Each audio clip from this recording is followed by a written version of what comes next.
we'll go ahead and get started. So this is, I think, our sixth in the series, the Scientific Visualization Workshop series. And we're glad to have Justin Peters here to talk about how do you pronounce that? QGIS? Yeah, that's QGIS. one way. Yeah. All right. And running that on the research desktop, the Red Research desktop. So go ahead. All right, thanks, Bill.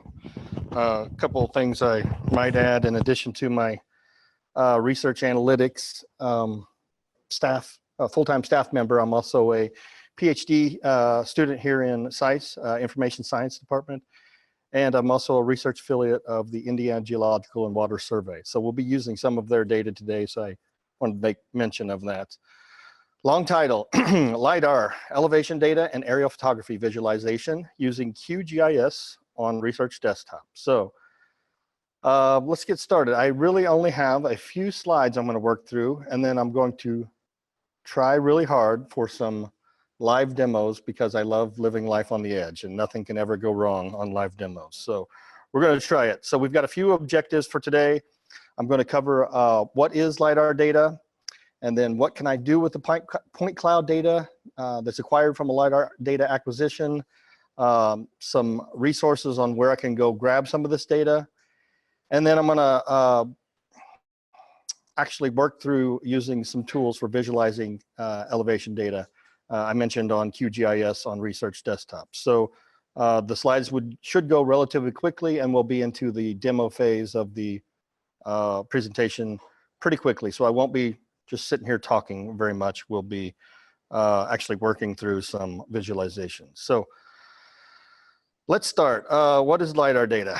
I love Wikipedia, so I'm going to go grab their answer to what is LIDAR data. For the sake of today and the workshop today, I'm going to focus primarily on using the data rather than diving into the weeds as far as what all the technical details are behind a point cloud data set. But it is worth mentioning that the definition so that we can, I guess, determine what uses LIDAR data is useful for, and then what data or what uses you can't really use it for, but it's used, its derivative data is used for visualizing. So let's start with what the definition is. Definition is it's the surveying method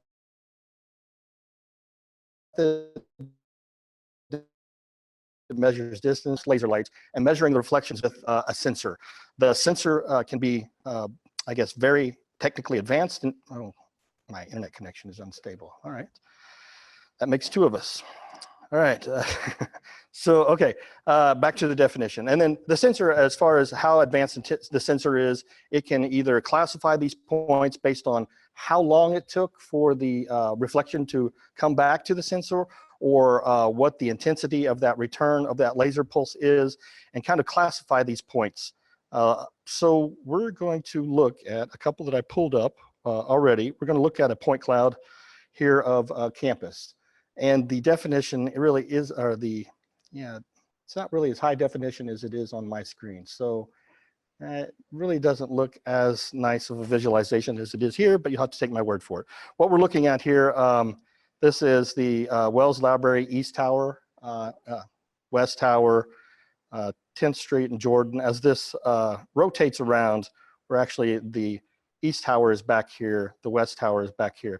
You can see it's actually a series of points that are, like I said, they're returned from a laser pulse, and they capture the X, Y, and Z. So basically a LAS file, a LIDAR file, a point cloud, is a series of X, Y, Z coordinates, of X, Y, Z points. It's basically just a text file. A rather large text file, as a matter of fact, when we look at it, we are only rendering 1 million of these points right now. This point cloud itself has 41 million points in it. So we're only scratching the surface, only visualizing a very small 1 out of every 40 points that are actually contained within this data set. So what we're viewing here is not really the full fidelity of the data set, but it's an online cloud viewer that you can view and access point cloud data directly from your browser. So we're looking, go ahead, Eric. Yeah, you got a question? Say, at the end of your presentation, you pull up the computer that runs the whole wall, and you'll get the Okay, yeah, I can do it great. Yes, It's many times HD resolution. perfect, good idea. All right, so this is, well, just an example of what a point cloud looks like if you were to just render the point cloud itself. So I mentioned in the onset, one of our objectives today is to identify what you can do with point cloud data and what you really can't do with it. Because these files are so large, also, this is a 1.1 gigabyte file size for this one small geographic extent, one small area. It's rather large in terms of file size and in terms of points, for over 41 million in there. So software or a web browser to read through a 1.1 gigabyte file and then read all 41 million of those record entries, it's a pretty arduous task for most software and for browsers. So using the point cloud itself has limited uses. You can, and there are several proprietary and commercial software that will use the point cloud in its native format. But today we're primarily going to take this point cloud and turn it into a digital elevation model and use those digital elevation models for some visualizations. So let's go back to the PowerPoint. I'll work my way through these quickly, and then we'll get to some of the live demos of using some of this elevation data derived from lidar data. Okay, so I mentioned, what can I do with a point cloud? You can do a lot of analysis given the right software with point clouds. However, I mentioned it's very resource intensive. So today we're going to primarily look at derived products from the lidar data, namely a digital elevation model, hillshade model, slope maps, and an aspect maps. I've included on this, again, a Wikipedia entry to a digital elevation model, but it's worth pointing out digital elevation model can mean many things depending upon what you're doing with it. I wanted to point out here that no universal usage of the term DEM. Digital terrain models and digital surface models are similar, but a terrain model could be anything on the Earth, whereas a surface model is the most commonly used, digital surface model is the most commonly used name for a digital elevation model that we're going to be dealing with here. It's primarily only dealing with the last return from the laser pulse. So the very last return will be the bare earth or the furthest away from, if you're acquiring from aerial photography, or if you're acquiring from a aerial vehicle. If you're acquiring aerial lidar from an aerial vehicle, the last return will be the one that it takes longest to get back to you. By specifying that you only want to work with the last return of this point data, you can determine the digital elevation model or the surface model, only the surface model. And I'll show you that in some of these tools as I work through here. We'll go ahead and do one real quick. This is just a random place in Bloomington.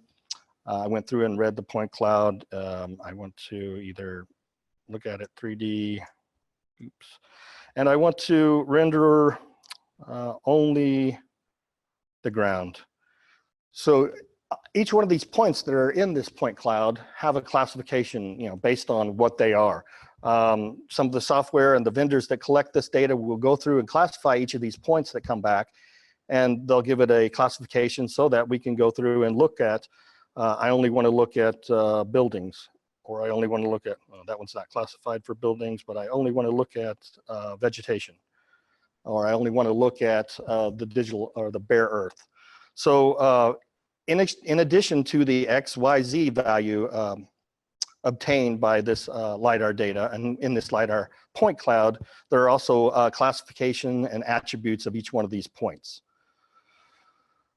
All right, let's go back to the PowerPoint real quick. Okay, so I can grab only, like I said, only the ground elevation and turn that into a digital elevation model. I can use that digital elevation model to create additional products like a hillshade, a slope map, or an aspect map. Let's look at what a hillshade looks like real quick. We'll generate some of these, but this one in particular is hosted at the Indiana Geological Water Survey, just catty corner back here. This is a hillshade map that is hosted on the Indiana map. And you'll see as we get a little closer, the resolution gets much better, and we've used that digital elevation model along with an input. Come on.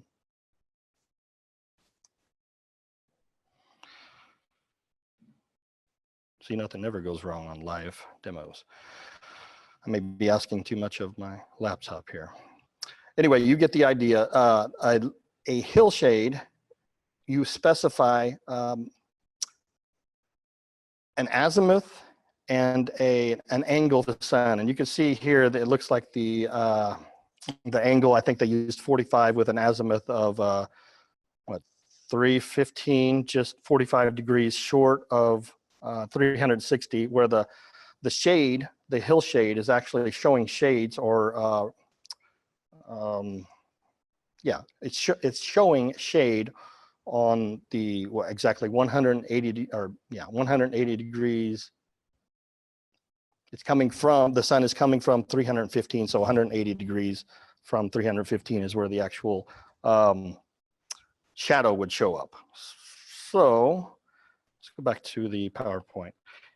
When you're creating a hillshade, it's a 3D representation of the surface with the sun's relative position taken into account for shading an image. So you will actually specify, and this was done by the Indiana Geological and Water Survey, you'll actually specify where you want the shading to come from and what angle the sun is at to make that hillshade. And depending upon what your inputs are, that can look totally different. So if we gave it an angle of the sun coming from 45 degrees, the shadows would be on the complete other side of the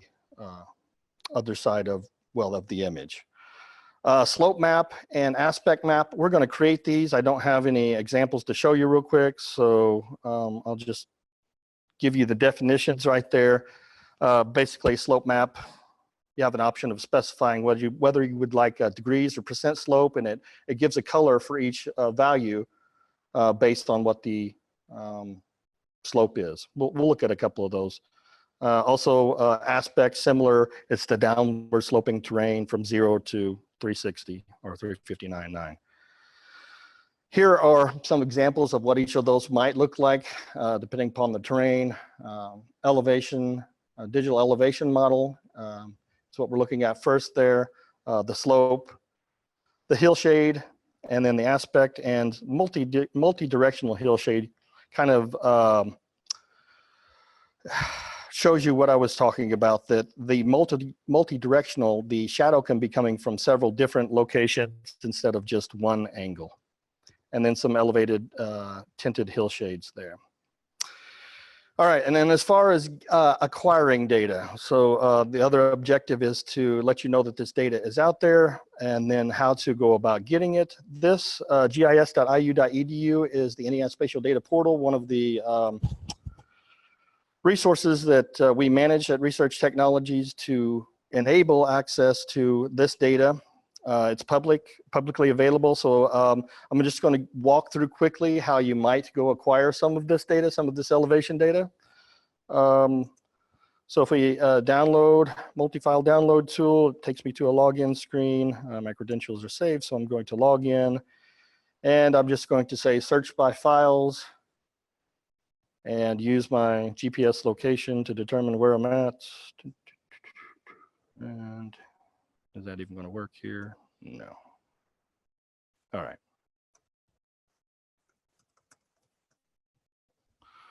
Bloomington, ta-da. Okay, so show me some files, show me ISD files for this extent. When I get to this screen, it passes the coordinates of where I was on that map, and it says, these are the files we have available in the Indiana Spatial Data Portal. We have on Indiana map data 2011, we have the lidar files, the individual LAS files. So for that area, for that map area that we were just looking at, that individual file is your LiDAR file, that last file. You could use that map navigation screen to go determine another location and get the exact file you're looking for. In addition to that, the raw last file, we have some other data sets available. The digital elevation models are right here in Imagine format, or we have a mosaic of the whole county. Notice that you can go get a small little section, a small little tile for 2 megabytes, or you can get the whole county for 1.47 or 1.4 gigabytes. So it's really up to you as far as what you would like to gather or what you would like to download from here. The reason I'm showcasing or using Research Desktop today is because some of these elevation data sets can get really large. And as we get to the Research Desktop, I'll show you how you can actually download these directly to the Research Technologies infrastructure so that you don't have to worry about saving gigabytes of data on your personal machine. You can save this on a data capacitor and use tools like QGIS on Research Desktop to do your processing and not really tax your local machine. So just an example on some of the data that we have there. There's also orthophotography data, various sets of aerial photography, various sets of LiDAR data. We have some Monroe County local data sets. So it's a good resource if you're not aware of the Indiana Spatial Data Portal to keep in mind to gather or to get data as you work through some of these projects. All right, I don't think I have many slides left, so we'll get to the, okay, last slide. So some of the tools we'll be using today. I mentioned Research Desktop. If you do not have a Carbonate account, you'll have to set up a Carbonate account to get a Research Desktop account. QGIS is the GIS software we're going to be using today. And quick note, QGIS is an open source software that runs on Linux, Mac, and Windows, which makes it very versatile. So it's kind of up and coming, and not really old, and it's highly being worked on. So well, you'll see some of it today. A couple plugins for QGIS. One we're going to use to create a 3D visualization near the end is this QGIS to 3JS plugin, and then a plugin we're going to use to bring data right in directly from the Indiana map. And then Last Tools, this Last Tools viewer is what we were looking at earlier. Last Tools is also a free and open source software for using LiDAR point clouds. All right. Yeah, go ahead, Scott. Yeah, before we get to the downloads, a question at the point. Yeah. So I drive an airplane over something and I shoot my laser and I get a bunch of points. How do I nail that down to the map? Because you got rotations and translations and scaling. Yeah. As you're flying, okay, yeah. So Scott asked, as I'm flying along collecting this data, how do I relate that data to a point on the Earth? Is that what you're asking? Yeah, how do I? Yeah, okay. Yeah, you ever been on an airplane that has a little monitor in the back of the chair in front of you that shows you where your airplane is at? Yeah, well, it knows where it's at. It knows where that airplane is at from GPS. Yeah, so as you know the exact time of where you're at, what GPS says you're at that time, you know where that point is, right? You've also got a bearing and distance or an azimuth from where that LiDAR is coming back. Yeah, so you know, we can sidebar on this a little later. It doesn't really have much to do with the visualizations, but if you want to get into the weeds of LiDAR data point clouds, I'll be happy to at another setting. Yeah. Is that satisfactory? Yeah. Okay, great. Yeah, I want to get to some of the visualizations, I guess, today, it being a visualization workshop. All right, so let's start with Research Desktop. I should probably start from scratch. I'm going to discard. And I should probably start from scratch as far as Research Desktop. Also show you how to launch it and what you'll start with and some of the things. We'll get to some of these visualizations. So let me get out of there.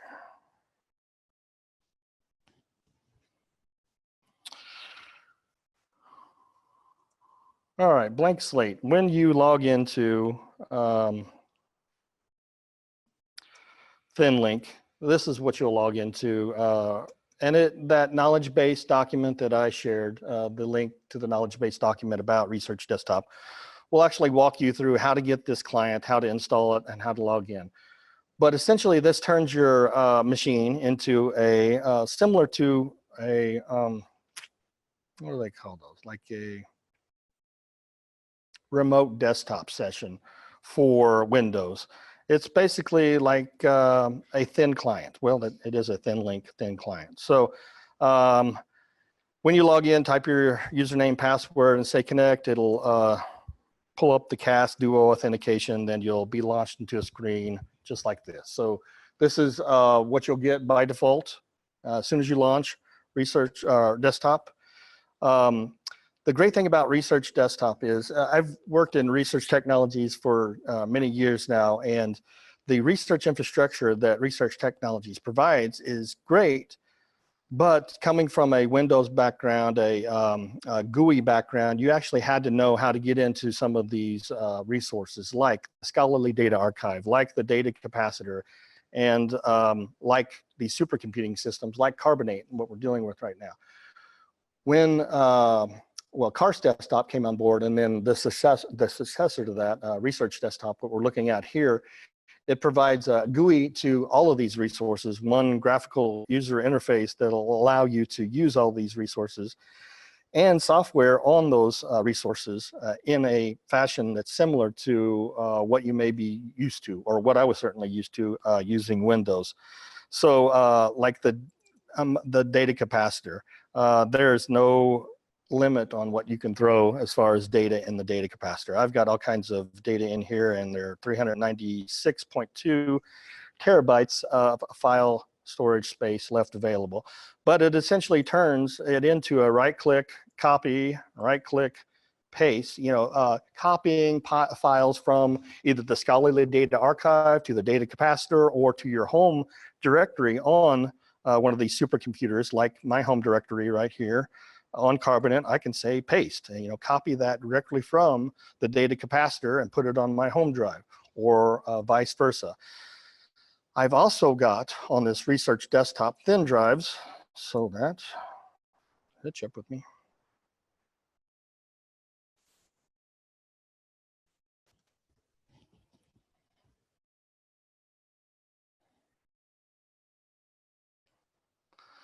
This thin drives application will allow you to actually also mount local disks. So I've also got in the same user interface a D drive mapped that is on my actual local hard drive here that I can go grab data from. So it's like bringing all these resources together in one user interface really makes it a really powerful system.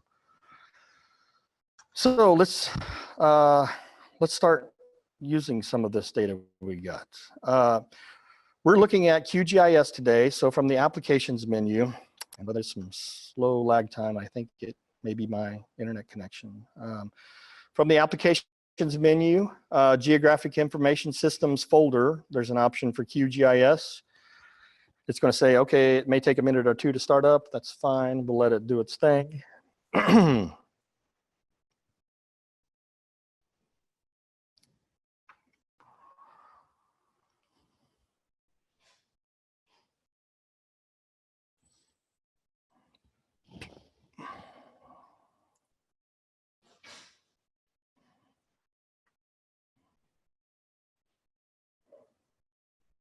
Okay, and there we have QGIS.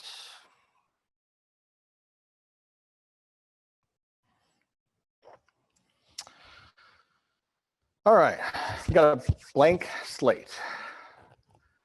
First thing we want to do is, remember, we're not going to be working directly with the last point cloud. We're going to be working with derivative data. So I mentioned the data capacitor. Let me minimize this real quick.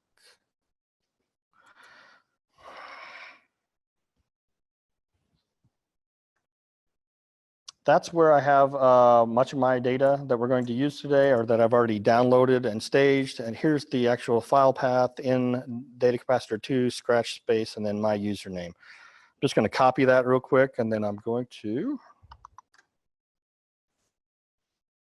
bring up QGIS again.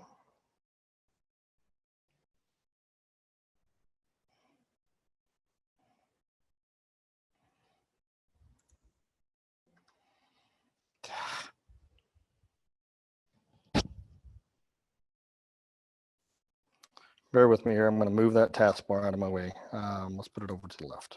Okay. Back to QGIS. Okay. Now I'm going to add that data. So I've got data staged in the data capacitor. I'm going to add a raster data set. That's just this button right over here. And then I'm going to go to that scratch space. And I've got a DEM for Orange County, Indiana, in here. I'm going to open. And we're going to take a look at it. This is, again, the DEM was derived from, it took an input of that lidar data, and we created a DEM from the last point cloud. Yeah, go ahead. So was the native file format PTX. No, it was .las. The actual tool that was used, or in this case for the DEM that we're going to be looking at, was a last DEM is the actual tool, and that's last tools that was created. So last tools, there we go, last to DEM. So this, I mentioned last tools. This tool itself takes a LAS or LAZ file, which is the native format of the LiDAR point cloud. It's just ASCII text, X, Y, Z. It takes that, goes through a TIN methodology, triangulated irregular network is what TIN stands for, and creates basically a mesh of all the points. And then from the points, it creates this continuous raster image. So it's not a series of points, it's a continuous raster image. from that translation, you lose a little bit of accuracy. I don't think you lose accuracy, but if there's no data, so you've got a point here and a point here, it will interpolate in between those points, what an actual elevation will be. If it's, 1 point of 400 and 1 point of 401, in between that, it's going to interpolate that value. So you're not losing any data, but it's using only the data you do have in that point cloud to kind of create data, create a continuous data set instead of point here, point here, point here. Does that answer your question? Okay. All right, so the DEM came in. So this is what we're looking at as far as the digital elevation model. The actual values that you see down here in your panel, those are feet. So in Orange County, the elevation ranges from 494 feet, where it's very dark, to the higher light areas, an elevation of 851 feet. This digital elevation model will enable us to create some of those other products I showed you, like the hillshade. So let's go ahead and quickly walk through how to create a hillshade since we're on that. So from the raster menu up top, we're going to say analysis and DEM terrain models. Catch up with me. I'm going to launch that tool. And I'm not sure if this is slow because of the internet connection or what, but that would make sense.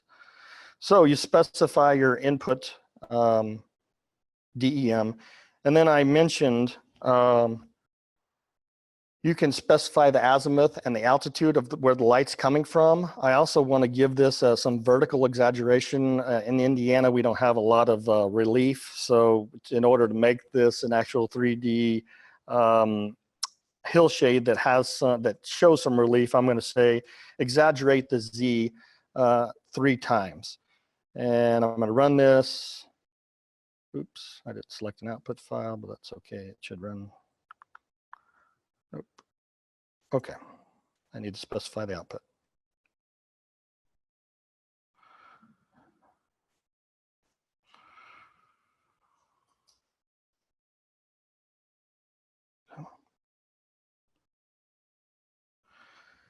And again, I think this is the Wi-Fi that's so slow, not the actual machine. I think I have, yes, I do have my scratch space in there.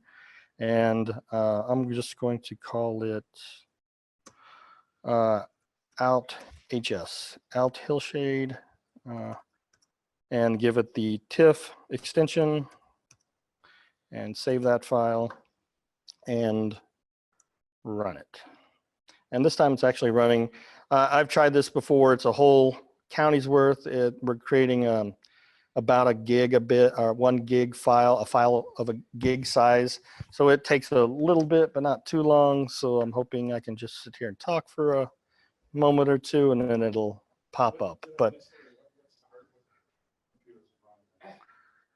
it's running on Carbonate. Yes.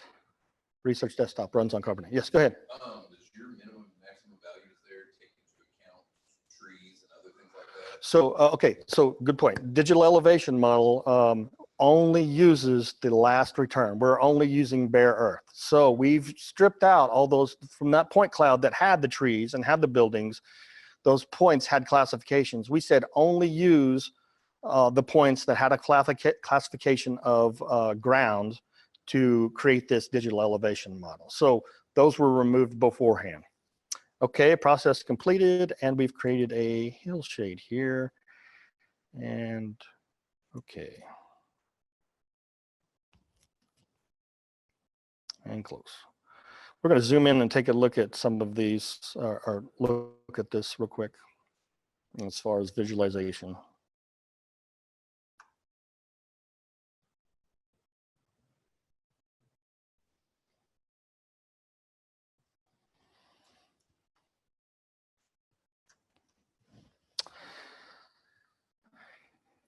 Yeah, just random spots. You can see, driveways.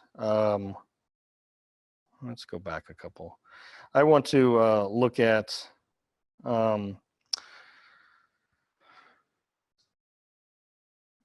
excuse me. And let's pan around. Totally find something interesting, I guess. But you get the idea. So we specified, again, an angle of the shade coming from, or the angle of the light coming from 315. We could go through and create the exact opposite. Instead of the shadows being on the, southeast of all the hills or all the elevation, the shadows would show up on the other side. That's a hillshade.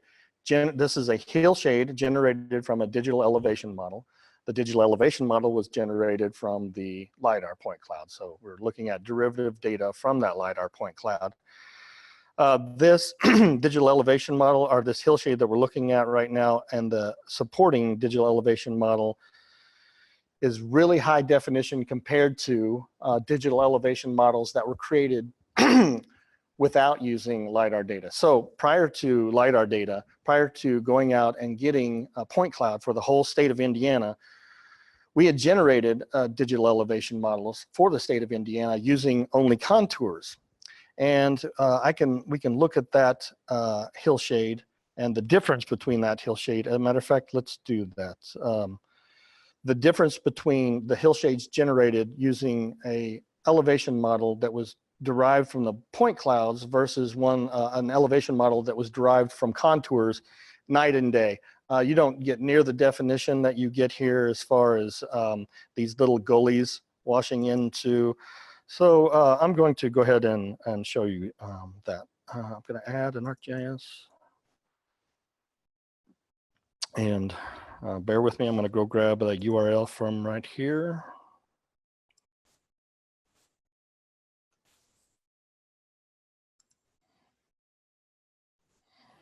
Another great thing, being able to copy and paste directly from your workstation to Research Desktop. So name, I'm going to call this, this is World Hillshade. And I'm going to paste that URL in there and say, okay. And then I'm going to add that real quick. We'll be able to see, well, night and day, isn't it? I'm going to turn it on and off. So this is a hillshade that was derived only using contour and point elevation data, not the lidar derived digital elevation model and hillshade. It's just night and day. The resolution and the precision of this data is just so much better. All right, how are we doing on time?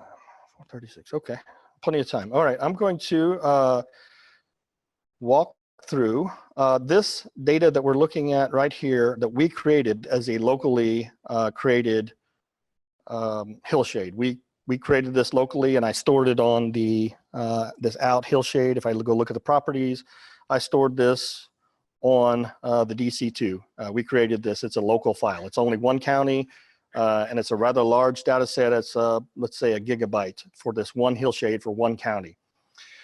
Luckily, we have organizations like the Indiana Geological and Water Survey that go through and create these and then will allow, they'll host them so that you do not have to go through and create each one of these county hillshades or host it locally and store it locally.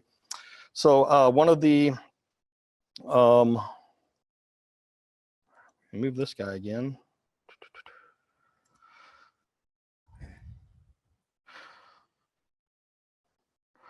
Okay, so one of the tools I showed you or I included in the PowerPoint is this Indiana map plugin for QGIS. This will allow you to pull in services hosted directly at the Indiana map to your QGIS session.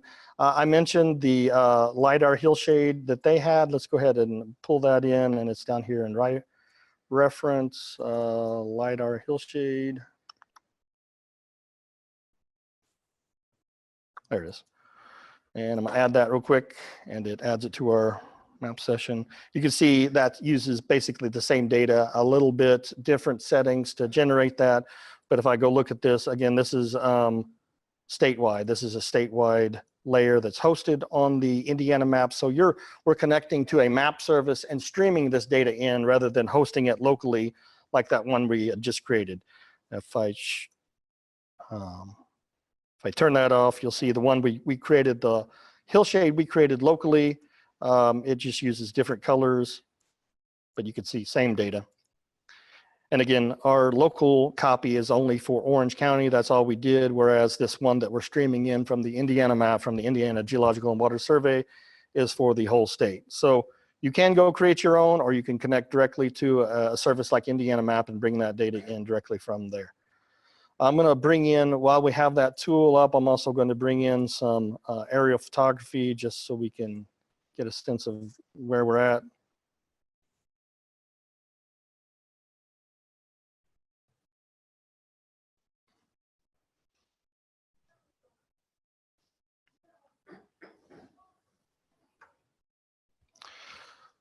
All right, so that aerial photography, if we go through and adjust its transparency so that we can see through it, and then we can see that underlying hillshade in the background, it'll create a nice visualization. It'll kind of, make the elevation kind of pop out in the background. You can kind of see right through that and see those elevation areas right there.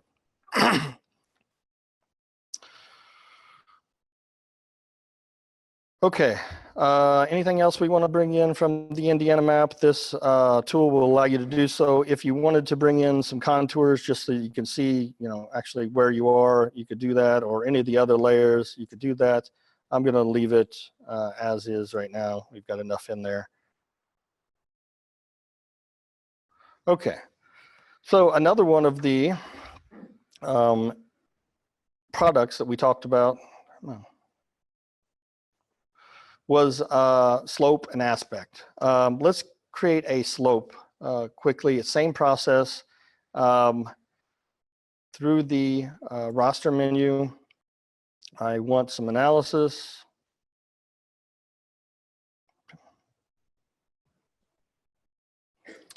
Again, we're going to use DEM as our input data, and we're going to do some train models. This time, the model we're going to do is slope. So rather than the mode of hillshade, we're just going to change that to, come on.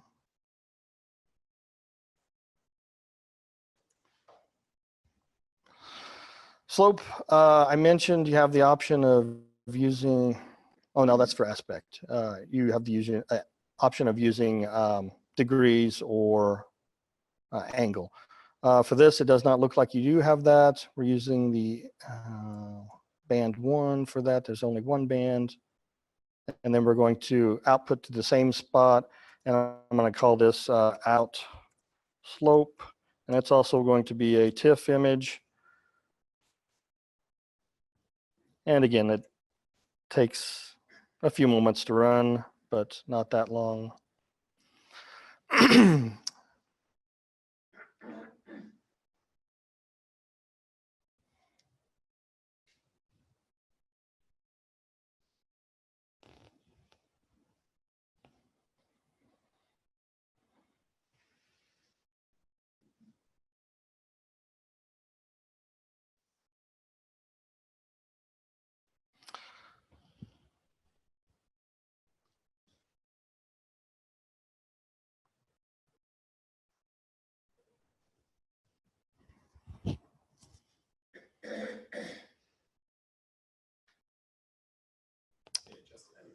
Go ahead. Perfect time for one, David. Yeah.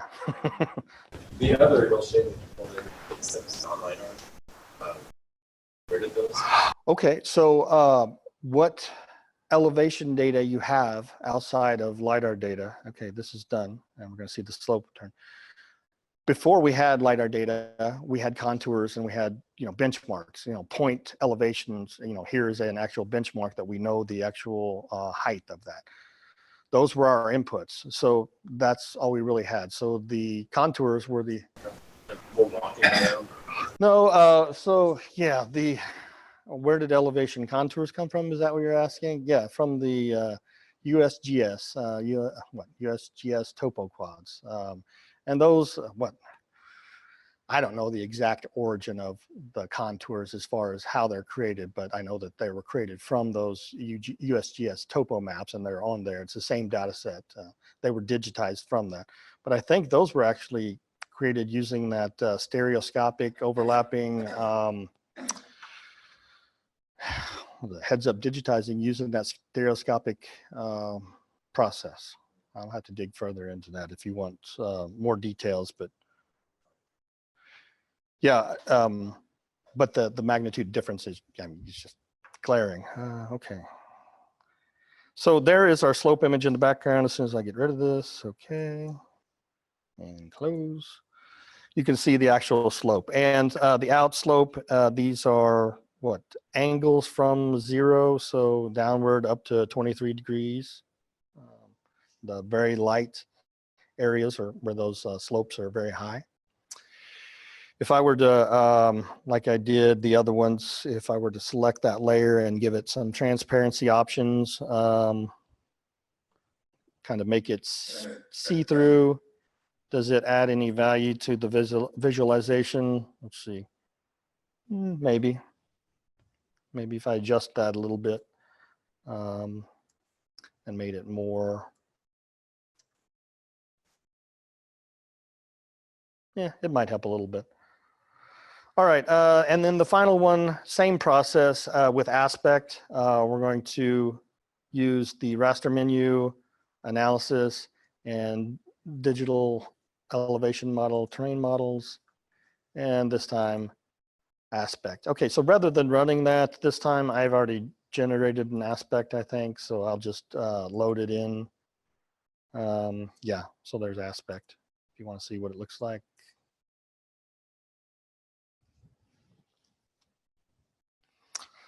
So that's aspect. And again, if we want to go back to the actual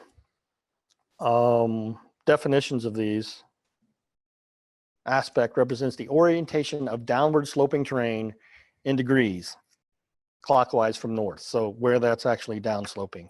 And then the slope, yeah, you can read there. All right, so those were the types of data sets I wanted to cover. I want to go back to this and remove some layers, and then we're going to create a 3D visualization using that digital elevation model. So I'm going to remove some of these that I don't necessarily want to use, like the aspect and the slope. Come on.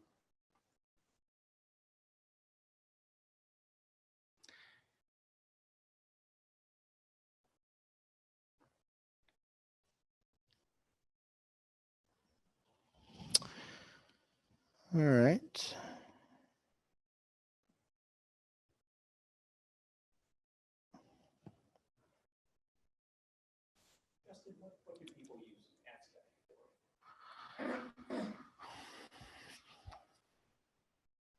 That's a good question.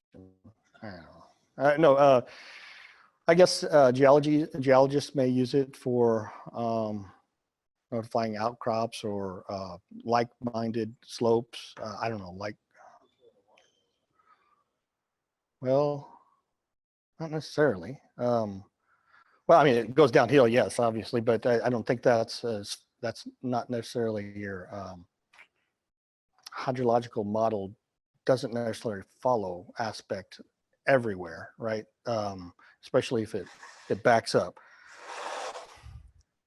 Let's look into that. I don't know what it would be used for, other than visualizing.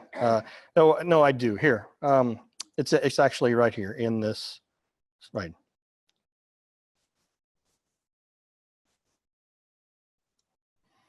Let's say open hyperlink. It actually tells you what each of these are used for. So we might as well take a break and look. Okay. All right, aspect. There we go. Provides aspect values, floats. What's it used for?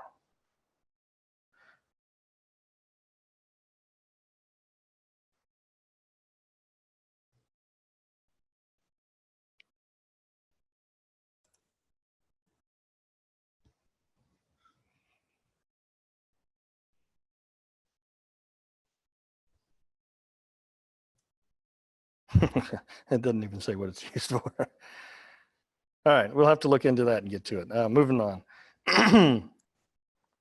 I wanted to use just the aerial photography, some hillshade, and then the DEM in the background to create a 3D interactive application using a plugin that is this, I mentioned earlier, the QGIS to 3JS. We'll just do one right here with what we have on there right now. I don't know where we're at. I wanted to look at maybe Paoli Peaks, but yeah, we'll come back to it if need be. All right, so that looks okay. I'm comfortable with that. I want to make a visualization out of that, and I say QGIS to 3JS. It's going to take this, and again, I'm going to specify that I would like a vertical exaggeration of about let's do 3.5, and then my DEM, I have to tell it that my DEM is this file, the 2011 county DEM, and I'm going to leave the defaults for the rest of it, and I'm going to click run, and we generate quickly a 3D elevation. Using that 3D digital elevation model, we've got an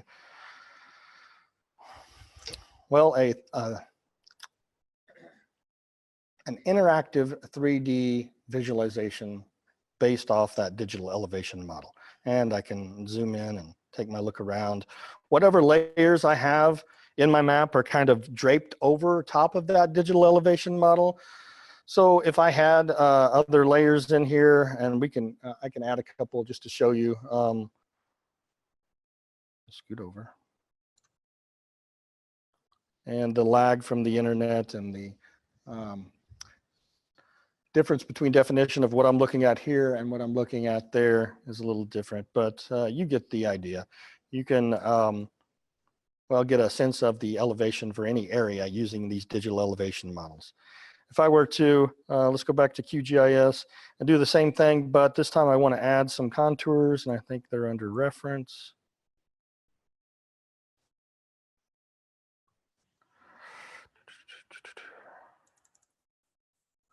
elevation contours. Yeah, the 24K. So back to the elevation contours, these were digitized from USGS topo maps, the 1 to 24K topo maps. You can actually go get the metadata about that layer if you want to determine how the contours were created. So now we've got contours on there, and if I do that exact same export, and I want to make another 3D object of this, it's going to keep my vertical exaggeration, keep all the settings. This time I just have a layer draped over top of that.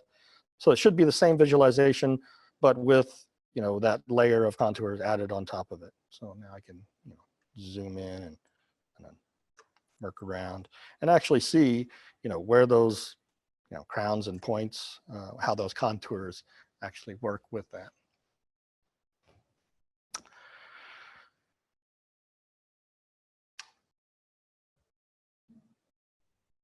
Okay, so yeah, this is an actual HTML page, by the way, that you can take this this browser page, take it, post it online, and host it, and it's a regular web page that anybody can come visit. Rename it, add whatever you need to make it a regular web page that works within your website. Go ahead. So if you set the exaggeration number to 1, would that give you like bare bones? Yeah, it would be what you would, let's go do it. It would be what you would look like, what it would look like in real world, scaled. Let's go ahead and do that. But it doesn't make for a good visualization, but let's do it for, you know, illustration purposes. So I'm going to go ahead and remove those elevation contours before we do that. Okay.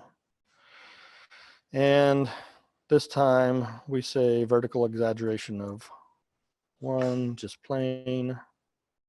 And let's see what it looks like.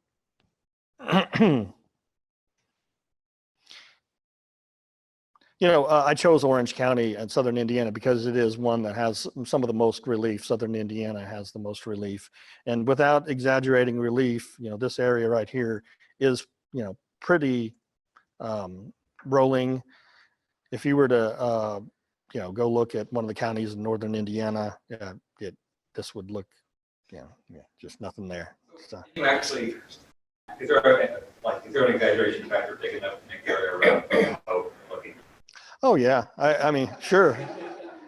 Yes. But yeah, you may have to get up into the 8 or 10 area to make that happen. Yeah. Yeah.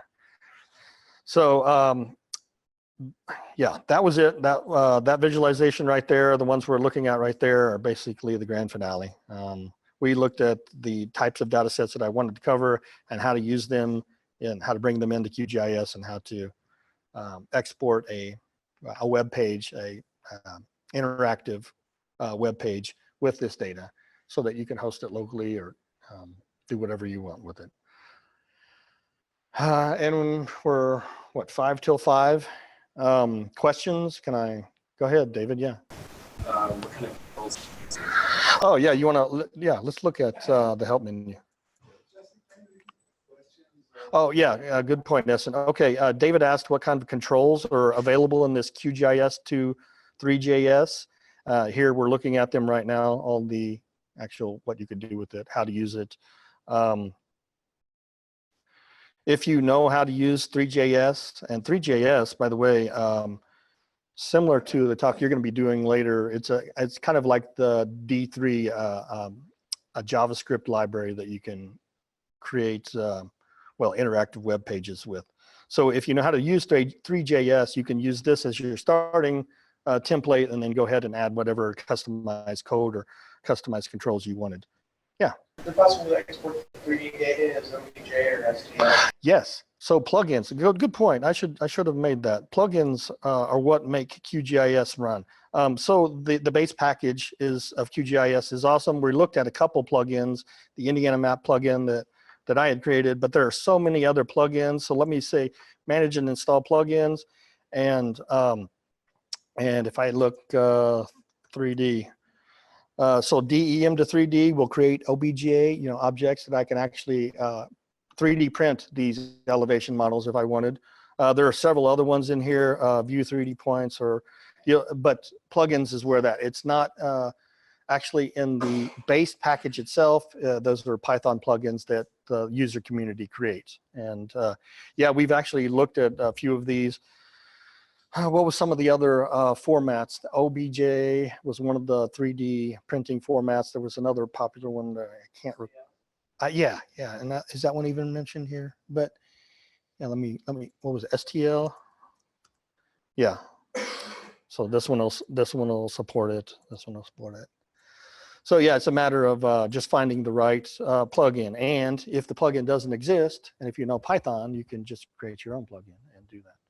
It's QGIS is highly integrated with Python and any of the other statistical software packages or some other packages. So over here in my toolbox, I have, I can bring in R scripts. If I want to chain a methodology together, suppose you have an R script or something that does some analysis and outputs a file somewhere, you can chain that together so that after that output is done, you can feed that input into QGIS and kind of chain a workflow so that you don't have to stick with QGIS, but you can put together a model that'll take some Python code, do something in QGIS, take the output, use R, and any of these other packages.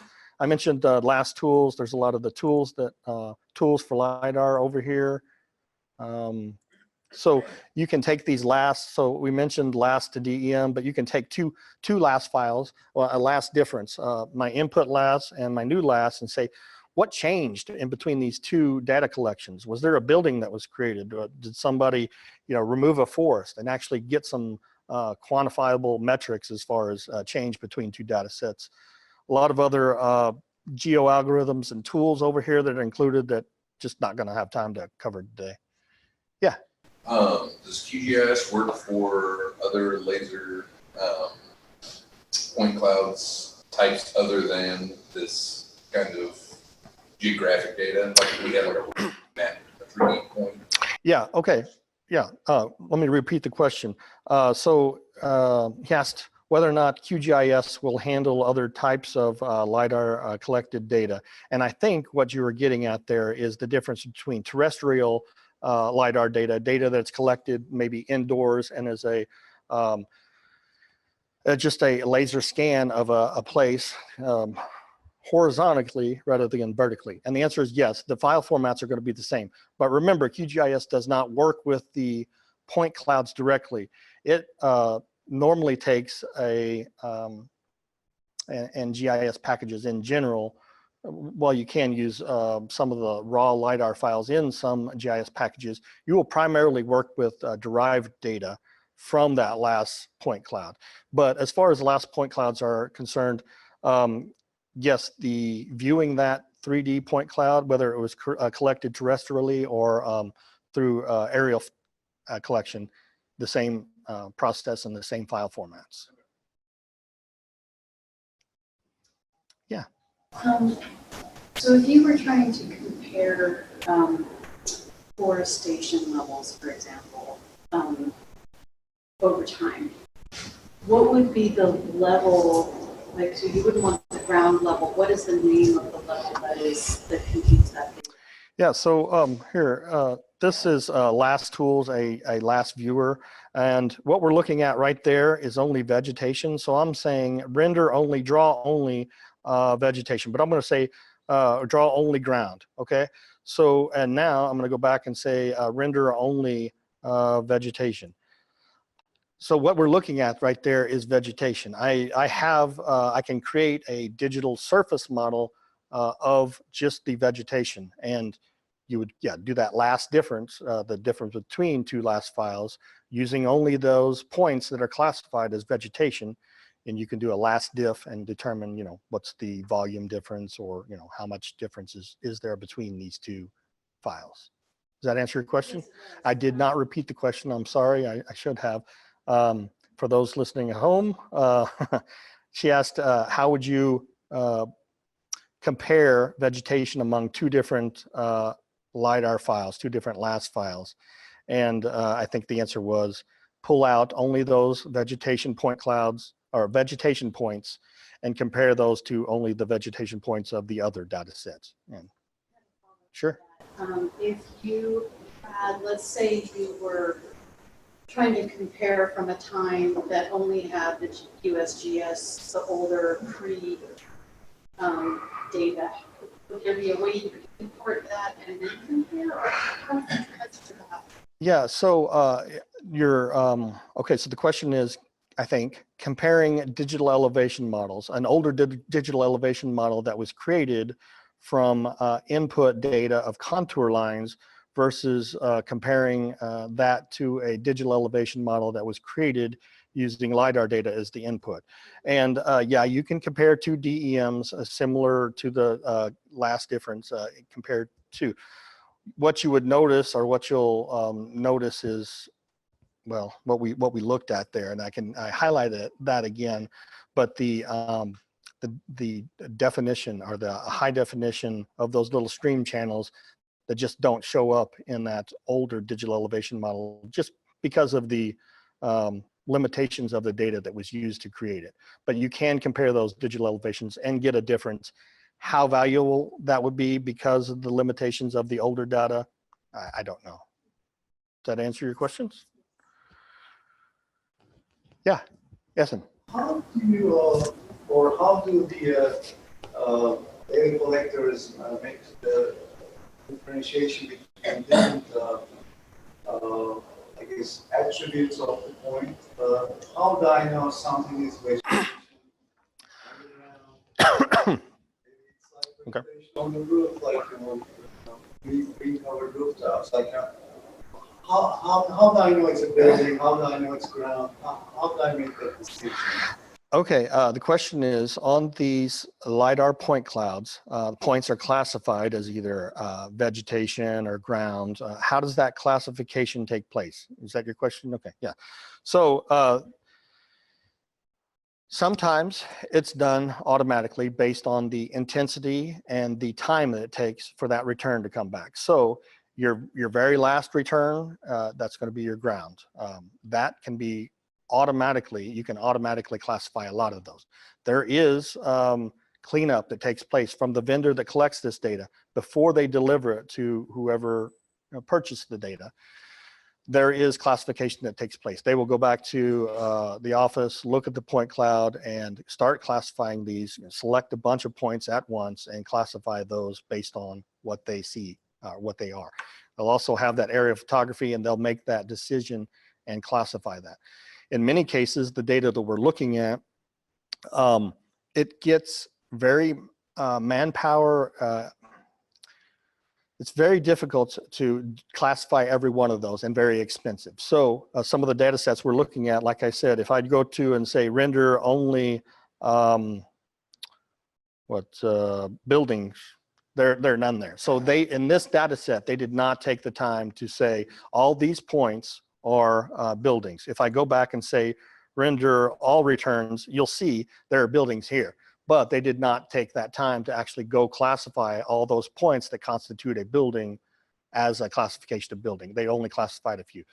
So to answer your question, it's a manual process, but there is some automation taking place based on, how, what the intensity of that reflection coming back, and how long it took for that reflection to come back. A lot of that is automated and cleaned up in the office. Answer your question? Great. All right. Yeah, let's look here. Oh, I see. I don't really know these.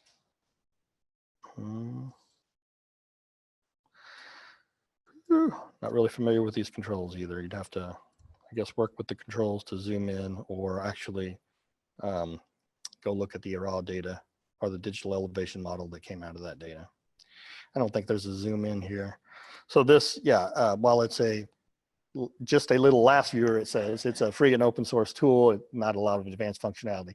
Those that are classifying this data, when they go back to the office, they've got commercial or proprietary software that allows them to do much more. What I tried to use today was all free and open source software, so no licenses needed. And same with the research desktop, no special accounts needed other than your Carbonate accounts. So that was the goal anyway.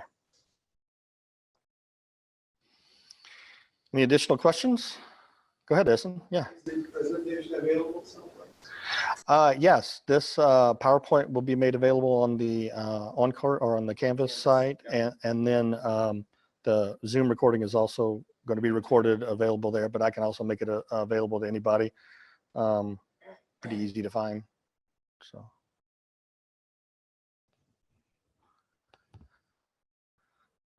Thank you all for the interest and for coming. Yeah.